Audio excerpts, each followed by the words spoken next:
Voici le Doc Mayou. Docteur Mayou, bon matin. Catherine. Docteur Mayou, je suis inquiète.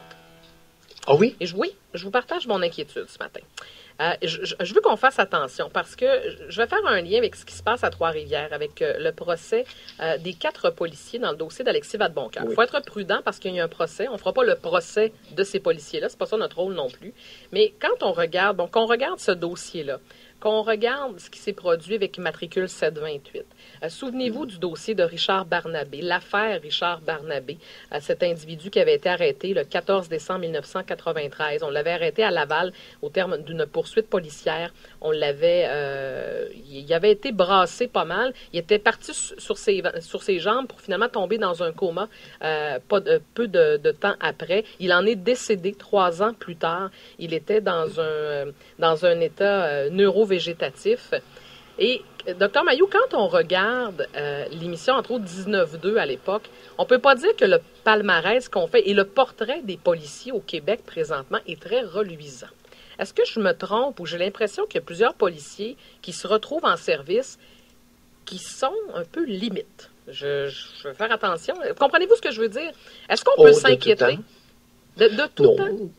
Non, pas particulièrement de tout temps. Souvenons-nous je pense que c'est Lefebvre, Sergent Lefebvre. Ça pourrait peut-être dire quelque chose aux 70 ans et plus. OK. Est-ce que c'était Lefebvre? Il y avait eu un policier qui contrôlait des bars à Trois-Rivières. OK. Non, de tout temps, il y a des histoires d'horreur ou de criminalité du côté des policiers. Ben oui, de tout temps, mais... C'est pas nouveau, et puis peut-être faire la distinction, Catherine, et si Robert est à l'écoute, entre un manquement déontologique qui a été reconnu par la Ville et un comportement criminel qui va être jugé par les tribunaux.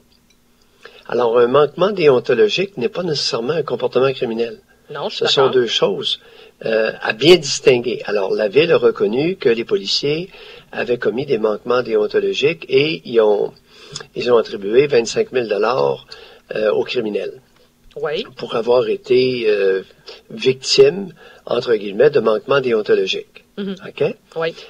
Ce qui est intéressant, c'est comment se fait-il que la Ville s'est empressée de régler la note avant le procès criminel. Oui, bien ça, qui probablement aurait fait monter les enchères d'indemnisation, n'est-ce pas? Oui, fort probablement. Mais Dr Mayou, la question, est-ce que nos policiers sont bien formés psychologiquement parlant? Regarde, Catherine. Non. Les policiers, là, c'est exactement comme nous, les femmes. Exactement. Bon, OK. Alors, les policiers ne sont pas un groupe homogène. Non, je le sais. Bon, il y a toutes sortes de monde qui vont devenir policiers. Pour toutes sortes de raisons. Donc, on s'attend à différents comportements, dont certains moins édifiants que d'autres. Oui, je le sais, mais c'est parce que l'impact est plus grand, Dr Mayou. Je sais que les policiers ne sont pas tous pareils, je m'attends pas à ça, mais on doit les former adéquatement. Et c'est pas une question de formation. C'est pas ce qui est arrivé sur le stationnement, là, et j'ai vu la vidéo. Et puis, il y a une policière, il y a un des 4, là. Faut faire attention, je sais pas si c'est la femme. En tout cas, la vidéo a passé à tour de bras. Oui, on l'a vu. Oui, la vidéo. Ben, je l'ai vu, le vidéo. Oui, OK. Je l'ai vu de mes yeux vus. Puis, le gars, il est à terre, puis il se fait tabasser. Et puis, il y a quelqu'un qui ramasse des maudits bons coups de pied dans les testicules. Bon. On l'a vu. Oui. Qu'on vienne pas nous faire croire le midi à 14h lorsqu'on l'a vu. Je l'ai vu 10-12 fois. Oh, ça a circulé en boucle, en effet. On l'a vu plusieurs fois. Bon. Alors, c'est évident que l'individu est tranquille à terre. Maintenant, les policiers, ce n'est pas une question de formation. Oublie ça. Non? Non. OK, bien... Ce n'est pas une question de formation. Alors, ce sont des individus qui s'orientent vers une carrière avec des motivations différentes, variées. Ben d'abord... Certains, oui. Non, allez-y. Ben, j'allais dire que certains d'entre eux peuvent même s'apparenter à l'occasion. Certains d'entre eux peuvent s'apparenter à l'occasion au type de personnalité de ceux qui l'arrêtent. Ça peut arriver. Oui, mais c'est inquiétant, Dr Mayou, si c'est le cas. Je comprends, là. Ben oui, mais si tu fais la liste, par exemple, de la violence conjugale qui est rapportée assez régulièrement, un policier qui est arrêté, un policier qui avait tiré dans un élan de jalousie, là, policier de la gendarmerie royale, Oui. Hot, quelque chose comme ça, là. Il avait tiré du monde sur l'autoroute à Montréal. Non, je le sais, C'était Dr. Mailloux, qu'il peut y avoir des cas à part, mais je parle globalement. Oui. Quand on sélectionne des futurs policiers, est-ce qu'on peut s'assurer qu'il y a du monde, et je dis pas qu'ils sont pas sains, mais on peut-tu s'assurer davantage? C'est des gens qui sont impliqués dans des dossiers, c'est du monde qui a une arme, qui porte une arme, Dr. Mailloux. Oui. C'est pas un corps de métier comme vous et moi, là. C'est différent. Là. Oui, ben là, vous, c'est différent. Je sais. Oui, je sais, mais ce sont des individus qui portent une arme. Si tu les prends trop roses et gentils, ils seront pas capables de dégainer. Non, je veux pas qu'ils soient roses et gentils. Je veux qu'ils soient sains d'esprit. C'est délicat. L'enfer est pavé de bonnes intentions. Oui. Alors, si tu sélectionnes du trop bon monde chez tes policiers, lorsque tu vas être dans le trouble, tu n'auras peut-être pas le même type d'intervention. Alors, la question est la suivante. Jusqu'à quel point pouvons-nous tolérer? Jusqu'à quel point certains manquements déontologiques sont tolérables dans cette profession-là afin de nous conserver un groupe d'intervention armée efficace? C'est pas joli la question que je pose. C'est un peu la même question avec l'armée. Oui, mais expliquez-vous, là, honnêtement, je vous perds un peu ce matin, là. Vous voulez dire quoi exactement? C'est parce qu'on dit que notre enlignement... Oui, si tu prends du trop bon monde dans ton corps policier, les bandits vont être absolument ravis. Non, mais Dr. Mailloux, vous me comprenez pas bien. J'ai pas dit de choisir du bon monde. C'est pas ça que je vous dis. Je vous demande, est-ce qu'on peut sélectionner des gens qui n'ont pas de problème psychiatrique ni psychologique important? Ça peut-tu être un... Non. Non. Comment ça? Non, à quoi? Non, tu peux pas sélectionner, tu peux pas aller jusque-là. Il n'y a pas de tests qui existent qui vont déceler les failles de personnalité pouvant conduire à des manquements déontologiques. Non, impossible. Pourquoi? Oublie ça. Et si tu choisis du trop bon monde, tu vas avoir un corps de police qui va être totalement inefficace. Alors, ça prend du rock'n'roll un peu, là. Oui, mais du rock'n'roll, ça dépend à quel niveau, Dr. Mailloux. Mais oui, mais au niveau de la personnalité, ça prend des individus qui n'ont pas tout à fait ta personnalité.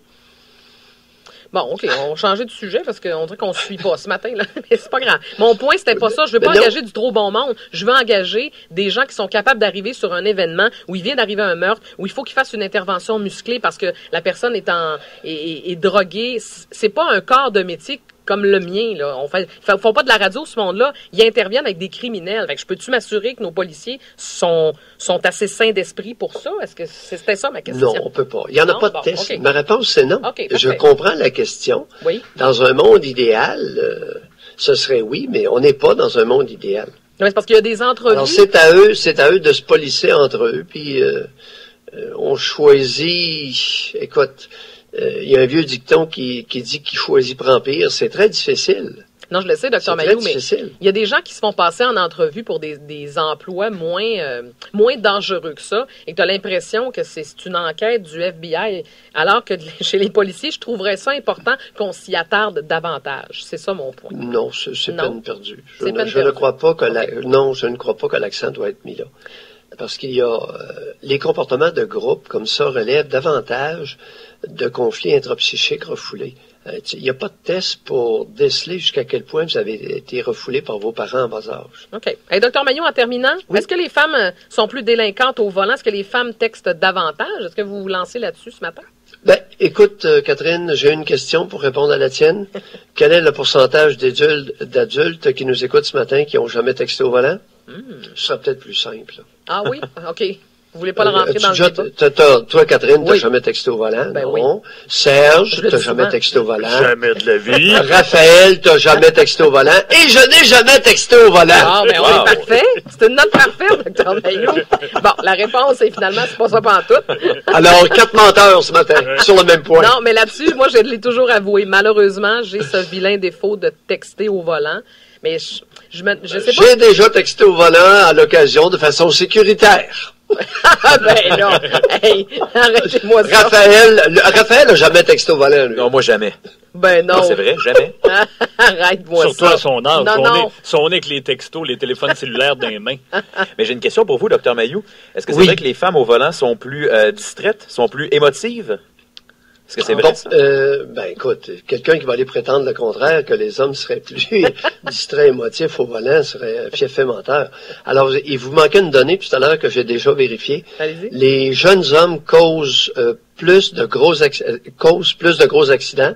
Par contre, les femmes froissent beaucoup plus de tôle que les hommes. Et vous vérifiez auprès des compagnies d'assurance, je l'ai déjà fait. Ah oui? Alors, Pour une fois que oui. vous avez des chiffres, Dr Mayou, mais est-ce que vous les avez prêts? Non, mais j'avais vérifié il y a 4 ans à peu près. Fait qu'il y a plus d'accidents matériels impliquant des femmes, mais plus d'accidents graves impliquant des hommes. Grosse différence. Oui? Eh ben, par contre, les hommes peuvent causer, il y a plus d'accidents mortels causés par des hommes. Ben, il y avait. Attendez un peu, là. Je pense Ouais, qu'on ça est date en de- train de se rapprocher. Ça date de quand, Oui, vos ça fait- statistiques, là? C'est Ah, les ça fait années plusieurs 30 années. ou... non, OK. Oui, j'en ai tranquille. Ça fait plusieurs années de ça. Bon, ça va. Maintenant, le pourcentage, le ratio homme-femme dans les gros accidents, je crois que l'écart s'est rétréci de beaucoup. Mais là, j'en reviens pas que vous textez au volant. Moi qui vous pensais parfait, je suis complètement déçu ce matin. Je veux pas que je vous le dise. J'ai bien mentionné dans des conditions sécuritaires. Mais expliquez-moi, c'est quoi texter dans des conditions sécuritaires, Dr Mayou? Ben, écoute, il y a toute une discussion à y avoir. Il y a toute une discussion. Par exemple, qu'est-ce que vous faites? Je réponds, et ça, vous pourriez demander à la SAC, là, aux illuminés de la SAC, qu'est-ce que vous faites pour maintenir votre vigilance sur l'autoroute? Ben, moi, souvent, je vais prendre mettons, que si je m'endors, je vais prendre un café ou je vais prendre une boisson énergisante. C'est Oui, une sur réponse. une longue distance. Oui. Alors, il y a différentes mesures. Ou j'écoute de la musique. Il y a un problème de vigilance. Alors, régulièrement, j'emprunte beaucoup les autoroutes. Oui. Et je constate régulièrement qu'il y a des individus qui sont littéralement somnolents au volant dans la voie de dépassement. Et là, il y a des personnes âgées, il y a des femmes, il y a des hommes. OK. Et il appartient à chacun de bien se connaître afin de ne pas voir sa vigilance baisser au volant. Parce que ce qu'on appelle pogner le fixe. Mais êtes-vous en train de nous dire que de texter au volant, ça vous garde plus vigilant? Est-ce que c'est ce que je Ben comprends? Oui. Voyons. OK. Parler au volant, bouger. Et lorsque vous êtes seul en auto, le fait de texter ou d'engager une conversation. Maintenant, on a le Bluetooth, là. Oui. Et c'est une belle bebelle, ça. Je l'utilise beaucoup. Ah oui? Mais ça bon. amène une Ah autre oui, Bluetooth. distraction. Alors, pardon? Ça amène une autre distraction. Si vous n'êtes pas concentré sur la route et en plus vous textez, vous ne trouvez pas que c'est 1 + 1? Ça fait encore Non, pire non, comme... je parle de parler sur Bluetooth. Oui, oui. Mais oui, ben c'est moins Non, pire que... et ouais. parfois, le fait de texter peut améliorer la vigilance au volant. Mais là, je suis de Alors, plus- ils nous ont le long des autoroutes, avez-vous remarqué, ils nous ont fait un corridor d'arbres. Lorsque vous descendez à Québec par la 40, est-ce Ouais. que je suis le seul puis on monte à Montréal, on ne voit plus les champs. Il va y avoir une augmentation de sorties de route sur les autoroutes et de gestes vraiment distraits. Parce qu'ils nous ont foutu un corridor d'arbres de chaque côté. Et qu'est-ce que ça change? Alors, on peut plus. Ben, ce que ça change, ça diminue. Ce sont tous des facteurs qui diminuent la vigilance. Ah oui? Le fait d'avoir des arbres au lieu d'un champ?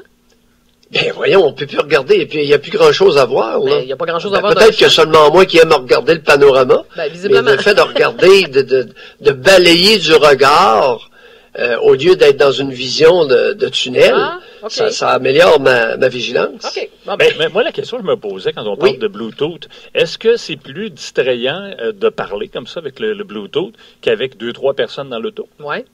Bonne question. Oh, voilà. Mais là, on n'a pas toujours quelqu'un dans l'auto, par exemple. Non, c'est mais ça c'est le pas problème? arrivé. C'est peut-être mieux de parler à Bluetooth que d'avoir une couple d'enfants derrière qui sont attachés puis qui s'impatientent. Ben là, Dr Mayou. Mesdames. OK. Non, alors si on veut commencer à parler, mais Oui. sur les autoroutes, alors il appartient à chacun de veiller à sa vigilance et d'assurer sa sécurité et celle des autres. Ben là, Alors, c'est une responsabilité individuelle. Ben, je commence à comprendre. Et texto ou pas, Bluetooth ou pas, peu importe, si vous dormez au volant, là. vous risquez de... Non, Et il y a des individus, surtout avec l'hiver qui approche, habillés en hiver, OK? Oui, oui. Habillés en hiver, la ceinture de sécurité et le chauffage mis vous dormez au volant sur l'autoroute. Vous ramassez dans rangée d'arbres.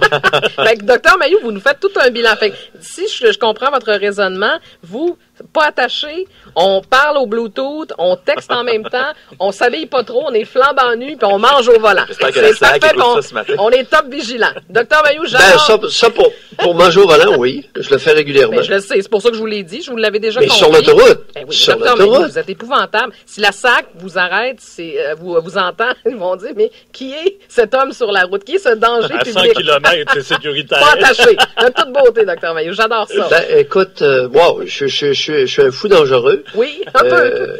Qui a jamais causé d'accident à 67 ans quand même. Quand même. Vous êtes- Et j'ai roulé beaucoup. Oui, je le sais. Mais Alors, il y a une différence entre la conduite en milieu urbain versus la conduite sur les autoroutes.